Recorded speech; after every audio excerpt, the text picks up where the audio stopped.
Mohamedou Ould Slahi is a 44-year-old citizen of Mauritania who's been in Guantanamo since August of 2002. He's the author of Guantanamo Diary, which is the first manuscript to come out of Guantanamo.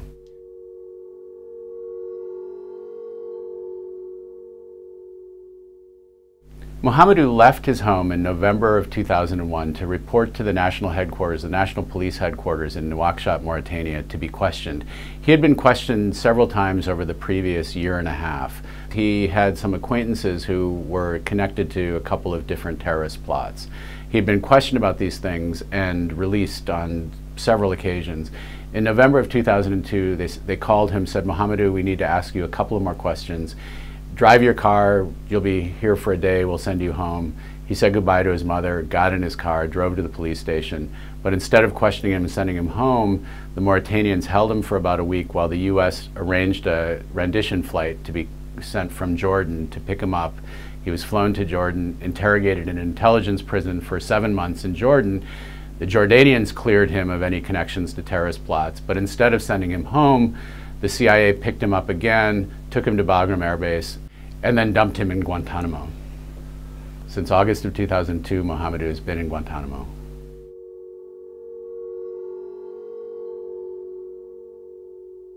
At that time, only 8 months into Guantanamo, the government had already found out that most of the people it had there were nobodies, were not senior terrorist planners or plotters.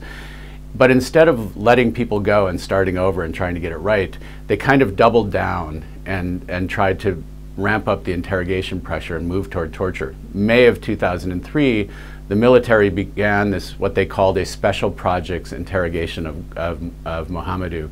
And that was essentially a torture. Mohamedou was one of 2 people in Guantanamo who were subjected to these special projects interrogations. That included extreme isolation, removing him, putting him in a place where he was by himself, sleep deprivation, which accelerated to the point where he was being interrogated for 20 hours, given 4 hours of sleep, 20-hour interrogations again. He was put in cold, freezing cold rooms, sometimes naked, shackled in stress positions on the floor. They would play heavy metal music at ear-splitting volumes and flash strobe lights in his eyes.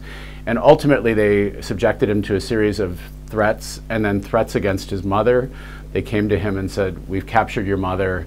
We're bringing her to Guantanamo. We can't guarantee her safety." The implication was that she would be raped in Guantanamo.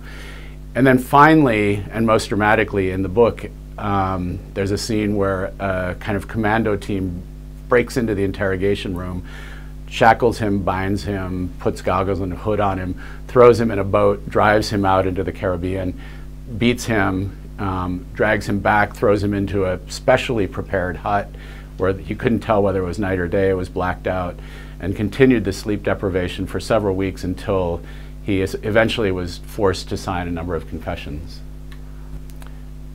Guantanamo Diary is an amazing achievement. The original is a 466-page handwritten manuscript that he wrote in this same cell that he had been dragged into in the summer of 2003. He wrote it in the summer of 2005.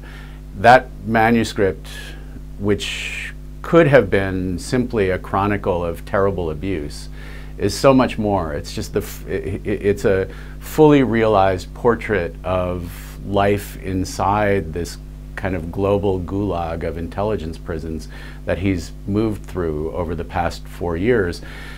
And I think the incredible thing about it is it's a truly human story that takes place in an incredibly dehumanizing and dehumanized environment. So it's not only that he emerges as a full human being with a sense of humor, a sense of beauty, a kind of writer's eye for detail, a sense of empathy and compassion, but even more remarkably, I think his guards and interrogators also emerge as individual human beings. So the first time you get what really is a work of literature that comes out of this incredibly dehumanizing experience.